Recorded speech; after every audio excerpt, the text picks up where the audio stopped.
Hey, we're at reInvent, and as usual, AWS is making a lot of promises. What's real, what's not? You're watching Techstrong, gang.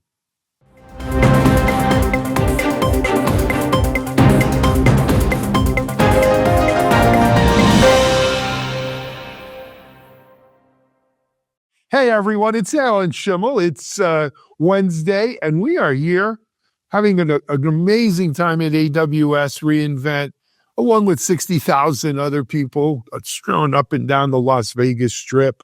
You know what's interesting is the gambling tables are not crowded. No, not at all. So I don't know if that means geeks don't gamble. I don't know what the official numbers are, but there's definitely, in my opinion, less people here than there was last year. Well, according to the keynotes yesterday, they said 60,000 people. Yeah, I don't sense less. Seems like just as much, if not more. But I can actually get places and on time, and I haven't been late for a thing yet. So that was not the case last year, that's for sure.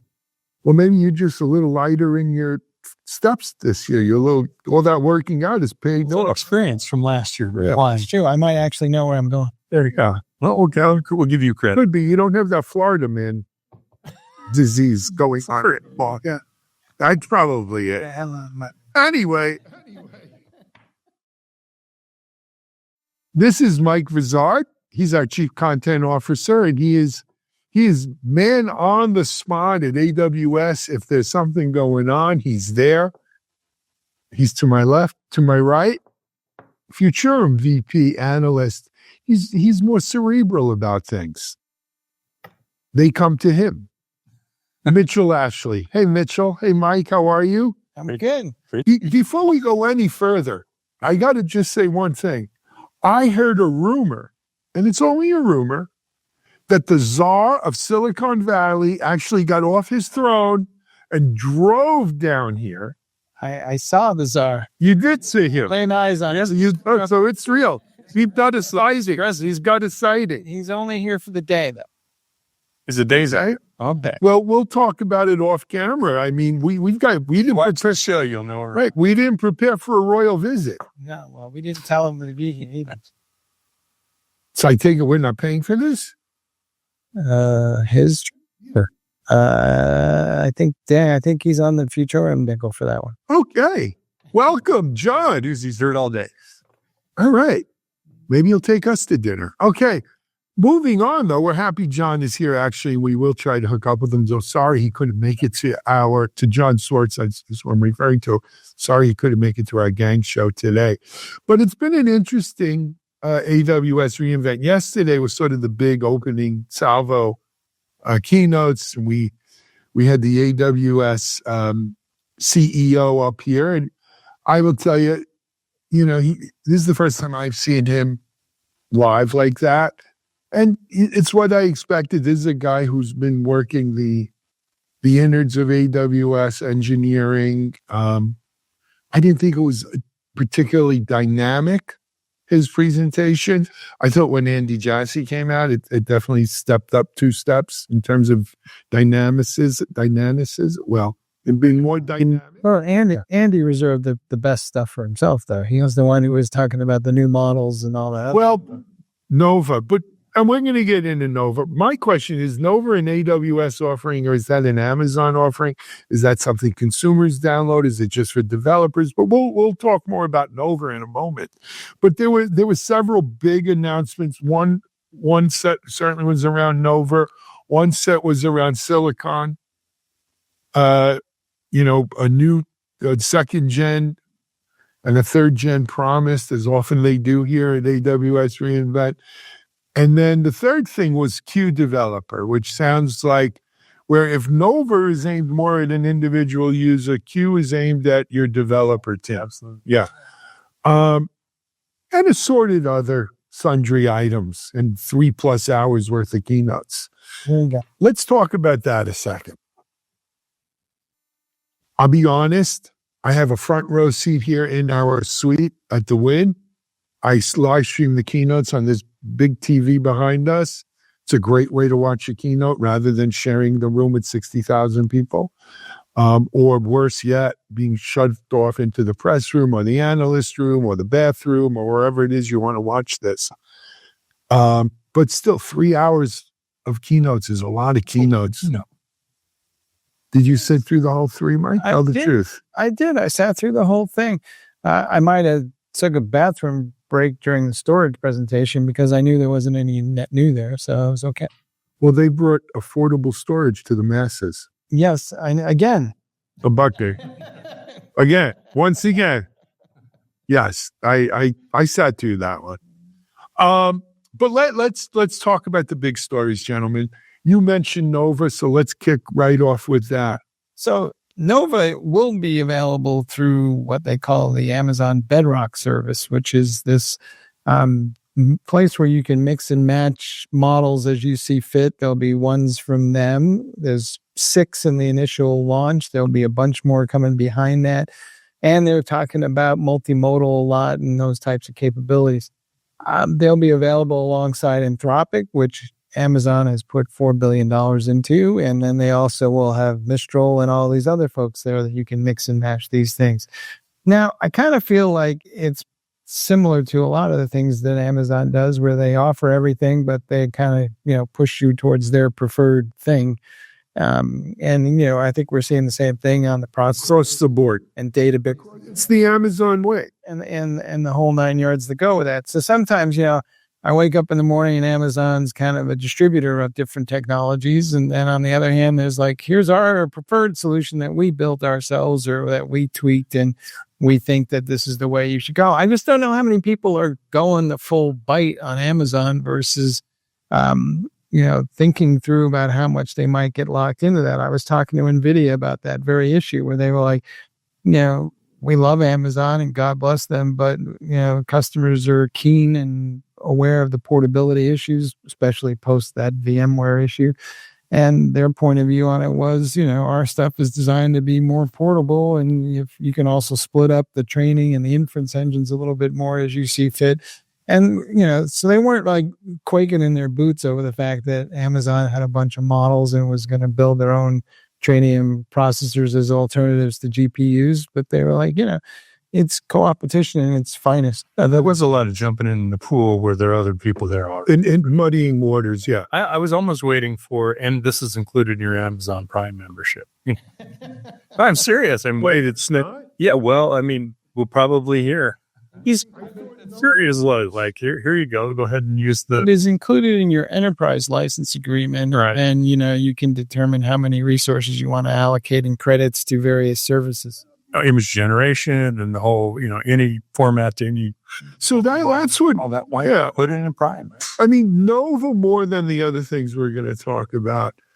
And I think that's why I felt that Andy Jassy was the one who did the Nova rollout, was aimed more at a consumer level. The same people who are paying $20 a month for ChatGPT or Claude or any of those. When you peel back the release, though, it's part of that Bedrock service. So they're aiming that hard at MLOps folks and those. Yeah, but what are MLOps folks doing? Creating images, creating videos for social media? Well, they're using the APIs for that stuff to create next generation applications. So it's, through Bedrock, it's not just you as an end user, it's you involved. So I can't go on as an end user and just subscribe to Nova Lite. They have something called PlayRock where you can go in as an end user and kind of play around with anything you want, but it's not for building production applications.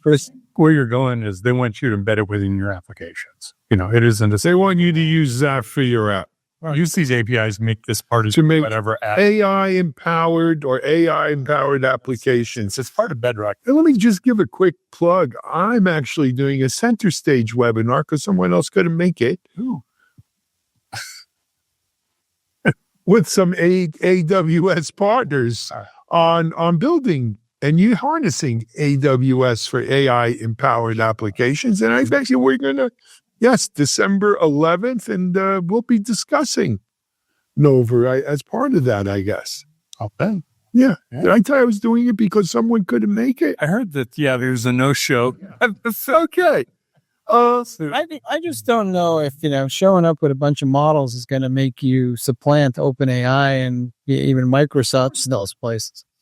But let's... I think it's easier because it's there, right? Kind of thing that's built into Bedrock. I can just And Bedrock's built into AWS. Kind of the AWS. This is right. This is their MO. They, I used to say they give you 80% of the functionality for 20% of the price. But you know what? They've gotten better. Maybe you get 85% now, but the bottom line is they give you, it's like using open source software. You could use the open source software. So what if you don't have a GUI? Right? But you could use that open source software and create your own interface. You can do things with it. May not be as easy to use. It may not be as powerful as the open core features built into some open source, but it's perfectly functional. And I think what AWS has here is perfectly functional. Kind of their equivalent of the Google perpetual beta. I get them a product. I mean, not the same thing, but they have their own model. They'll continue to tweak it and improve it so that it remains, I don't know if the word's competitive, but viable. Right. But there is this AI arms race underway about, how big can I build the next trillion parameter LLM? And apparently that promises to be smarter and have better reasoning capabilities as it gets exposed to more data sets. Well, size, if you haven't learned anything in life, size matters. Yeah, but there's a contradiction in that because, it really is it the silver bullet, not the part way. Also, but is it the silver bullet of the next greatest, biggest model? Or it was also the messaging around use whatever model you want. And we have this new kind of multi-interface that gives your prompts and I forgot the term to use for it. I'm not even sure we might care how big the model is at the end of the day. I kind of not impressed by that stuff. Because they're mansplaining. They're saying small is now beautiful, and these domain small language models, and they have new tools that make it easier to build a small one off the big ones, so that I don't have to do all that stuff myself for you. Right. And so I think as far as the average enterprise is concerned, I think they're going to have a lot more of these smaller domain specific LLMs, and what was used on the back end to make them, is mildly interesting. Do you really care? No, but let me tell you what is more than mildly is very interesting. In creating these LLMs and training them, what process are you using is very interesting. And it's very interesting to both your friends at NVIDIA and our friends here at AWS. And that was a big announcement here today, right? At first, and I forgot the name of their chip. Titanium, not Tanium. Tranium. Boy, I forgot it too. Wow. Glad I let you go first. Yesterday's Intel right from there. Intel? Did anyone mention Intel? Let's not go there. But Tranium. So the initial release of Tranium, all the benchmarks for it was how it outperformed x86 processors. And God bless them. Wow. They said it outperformed the existing GPUs that they have on the Amazon site today. Right. Yeah. They weren't comparing it to more specific. Right. So they were. No, but they also, the metrics he gave were for x86s too, for the Tranium 1. Yeah, the Tranium 1. Yeah. I'm talking about Tranium 1. They've now pivoted and they announced Tranium 2, which is somewhat available right now. And will be available 30 to 40% more efficient than GPUs. That's the GPU killer, right? The NVIDIA player. Theoretically, I didn't test them, but that being said, clearly they pivoted from x86 processors being the competition to GPUs being the competition, and because they wouldn't do that. And they specifically mentioned two use cases, right? One was in training and creating your models. And one was in, not iterative, what do they call it? Inferencing. They think x86 is in the rearview mirror because of Graviton and the ARM processors. One of the things they said... Graviton was the other one they mentioned, yeah. One of the things they said 2 days ago is that half of all their new workloads are running on Graviton. And it's like, that's a huge amount. And that is an 86 killer. Yeah, right. So it is what it is. But look, well, it didn't do Intel any good, that's for sure. Though one may say, hey, if Amazon designs a Graviton or a Tranium, someone has to build those chips. You need foundries. Let's have foundries built in the U.S. That that could be a new Intel or a part of Intel or And also a spin-up. who might buy that from Intel. Well, and Yeah, and all those Graviton chips are based on ARM, and ARM's principle was always that very same thing. It was like, we design it, but We could build it anywhere. And wherever you want. but let's be fair. There are some who say that if AWS ever came up with an original idea on these things, we'd kill over, right? Google is doing that. Microsoft is doing that. Oracle, everybody's looking to build their own silicon right now. I don't know who decided to do that first. And it might have been, these things go back in time. AWS was pointing out that the Nitro thing that they built for virtualization is a chip that they built to run virtualization themselves specifically.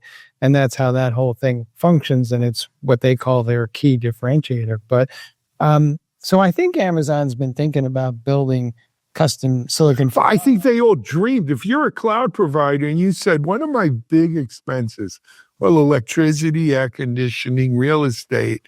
But what about the equipment, that CapEx? Chips. Yeah, there you go. That's where they come to it. So I think that, they have some engineering chops on the silicon. I'm just not quite clear. They're saying that they built theirs so it scales better than a general purpose x86 server would. And they're probably right, but I couldn't tell you for certain how much original engineering went into that versus, did they tweak the design and the workflow and the data flow for a particular. Well, actually, now that I think about it, 2 days ago, they were spending about an hour and a half going through that various thing about how they optimize where the data runs in a processor and everything else. But, isn't everybody else doing something similar? Probably. I got to move us along here. Okay. But Graviton, Trainium 1, they announced Trainium 2, which is on par with today's GPUs. Yeah, and then I guess I would call it a pre-announcement. Yeah. They probably have a different name for it. Earlier this Yeah. year, too. With Trainium 3, which is really being pegged to meet or exceed the latest NVIDIA, which I thought was interesting. They started off with an NVIDIA partnership background and then talked about how this chip's going to be better than the latest NVIDIA chips. Yeah. Put in their infrastructure. Yeah. NVIDIA. They're stuck in between, right? So I've got this Titanium 2 that lines up with somewhere between the existing Trainium, somewhere between the existing GPUs and this Blackwell thing that NVIDIA is coming out. And then I'm pre-announcing something for late 2025 that exceeds Blackwell theoretically. And it seems like they want to leapfrog. Guys, we're in Vegas. They want to cover the whole roulette board. There you go. Play red and black. And just hope it doesn't come out 0 or 00. 0. The only thing that is kind of not accounted for here is this portability argument. A lot of people are training models in the cloud, but the data that they need to run it against isn't in the cloud. It's in a data center that they run. Until they can get it into their S3 buckets. VMware systems in the cloud. Then guess what's coming with VMware? So how many of those snowball appliances do I have to buy to get all my data from that on-premise environment into the cloud once? And then you're out. I think more than once. We're AWS. God damn it. Let's move along. So Trainium 1, Trainium 2 is out. Trainium 3 is coming. Maybe your GPU of the future lives right here. We've got Nova Lite, Nova Pro. It uses all of the usual suspects. It comes with some extra schmear. Yeah, an extra schmear. A whole lot. With a scooped out Bialy. But the other big announcement or area of announcements for me, because there was some S3 stuff, but we'll cover that another time, was the Q developer stuff. Mitch, I know I saw you sitting on the edge of your seat. Yeah. After 2.5 hours, infrastructure. Oh, development. Yeah, here we go. But, look, I felt like this was a Michael Corleone day. Today's we took care of all family business. We're going after Microsoft, VMware, and those damn mainframes. It was them all along. Well, we've gone past the chatbot. We've gone past we can generate and help complete code, and we're in this cycle, right?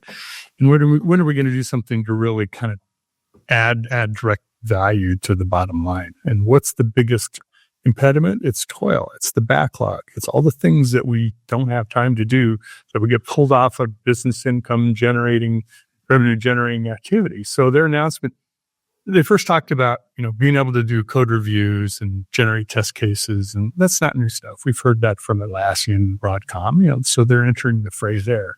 But where it really got interesting to me was, okay, let's talk about modernizing your applications. Let's start with, we'll help you upgrade Java. Okay, that's mildly interesting. Let's talk about .NET, Windows. There's your Microsoft kind of coming after you come into our environment. Move off of .NET. We'll put you onto, Linux operating system and, a different language or something. Well, licensing cost. Here's what it is. App modernization is AWS code for get rid of people or products we don't like and come onto our licensing fee infrastructure. So they did take a direct shot though at Microsoft, and they said specifically, it's you run .NET apps on Linux so that you don't have to pay for Windows. Exactly. And they weren't converting .NET yet into something else. I'm sure that's on. No. Huge developer takes .NET and moves it into other languages. And they took a direct shot at VMware licensing too. That was the other. They said, get rid of these licenses. AI to help you migrate off of VMware, which to me, connect the dots is, okay, well, if you're going to move your mainframe, are there other things that are running on VMware? Then why not have your data in the cloud too? Isn't that where you're going to want it if you're moving more of the apps to AWS? So that gets you into the AI ecosystem. Yeah. Now you got your data. But here's what occurred to me listening to the VMware specific piece was, I get it. People are upset with Broadcom's licensing. But if you're already going through this transformation, app modernization, are you going both feet in and moving to a Kubernetes container-based architecture and using maybe serverless and Kubernetes? Or are you just taking, same, meet the new boss, same as the old boss, I still have a hypervisor? Well, or the way I looked at it was, I'm changing programming languages, I'm changing databases, I'm changing kind of the operating system that I run the app in. Then there's now I want to take it a step further. Let's do microservices and serverless and service mesh and containerize. So re-architect the application at the same time. So I think it's you can go either path. I don't know that they talked about re-architecting the app to microservices. Did they in the announcement? They didn't use the word microservices. There's a semi-religious argument about it. So on the one hand, first you got to convert VMware VM into an open source VM, and then you can encapsulate the open source VM, and then that becomes a big ass microservice, and then that talks to a bunch of little microservices, and that's kind of how they're theoretically doing it. But I was scratching my head about it, and I was like, well, if I look at all this application modernization, and I got an existing app, and I'm going to go to all that effort, wouldn't I just write a new app and call it even and start it over? So let me start there. Been gone down that path multiple times in my career. That is the quickest career-ending move you can do is sign up to rewrite the billing system. Yeah. And I've seen that happen. It's right out of Phoenix Project. Oh, it is. The payroll system. Career-ending move. And I think that's the big challenge. It's why there's so many mainframe applications still around is they are extremely costly. They fail and they take a long time to fail. Yeah. So I think if it really proves out that they can do this, get you off the mainframe, we have that ability with AI. There's a lot of things that go into. I think what's missing is, okay, yeah, I can transform it for you, but that's just the code. That's just the structure of it. How do you get it off of the mainframe and move it into a completely different environment? So we went from a binary process. We went from going to a cloud native from VMware to coming off mainframe. And I'm going to tell you something. My mom always told me never discuss religion and politics. And I don't discuss either. So, just swapping that off. He says of this morning. Yeah, he says, we'll be back tomorrow, folks. He has to sign that agreement every morning. But we do think if you're going to go through the trouble of coming off VMware, you might as well go whole hog and go microservices and do that whole thing. Now, The mainframe, though, is a whole nother issue. There have been people claiming that they're going to migrate you off the mainframe pretty much since the mainframe was developed. You go tell some CFO that you're going to walk away from your $750 million investment in that piece of big iron to go move to a great CapEx thing at the cloud and wait till you, don't I already get enough cloud bills? So I think, if you think this spells the demise of the mainframe, rumors of its demise is grossly overstated. And the people that work in the mainframe know how fraught it is to try to. Yeah. It's just replacing a database that you're using and moving to something else. I mean, it's impressive. They're going to take your COBOL. And it was interesting they said this. They said, we're not going to take your COBOL app and put it in the cloud. We're going to take your COBOL app and give you documentation for it that allow you to make some decisions. Which will reduce the amount of time in half, which is to say that it already takes 2 years. Now it might only take 1 year. And so I was kind of like, guys, that's nice, but it's 2 years is really 4 to 5. Yeah, well, and I don't think years. Yeah. I don't think I know anybody who, maybe 1 or 2 people who claim that they have successfully made a migration off the mainframe, but everybody else I know complains about, the kids from the system integrator who moved in for a year, and it cost them a fortune to have those kids just to document the code, only to discover that they couldn't move it in the first place. Agreed. Yeah, I think the people that I wouldn't expect AWS to understand what it takes to modernize a mainframe application. Not that they can't get that, but that's a whole nother environment. And that is such a massive shift. It's not an easy check. And you're going to do it just to do it, because penny for penny, dollar for dollar, it's still the most efficient, secure platform that a lot of organizations have. For what? It's a workhorse. Yeah. And what is it truly? Do you always want to replace skills? You want to upgrade it? Some things, yes. The fear factor that I hear people responding to is they're worried that they cannot find enough COBOL programmers. However, in the age of AI, we may not worry about it. You don't have to. It'll write it for you. And not just, and the mainframe runs things other than COBOL. But write it in PL1. Yeah. Anyway, guys, I got to pull the plug. Oh, we've got a full day today of more live from reInvent, some stuff from last reInvent, and some great content coming at you on Techstrong TV. Mike Mitchell and I will be back tomorrow with an AWS wrap-up and a reInvent wrap-up. And we hope you're enjoying our coverage out here in slightly cold, chilly Las Vegas, but not as cold as it was last year. Until then, though, this is Alan Schimmel for Techstrong Gang. Have a great day, everyone.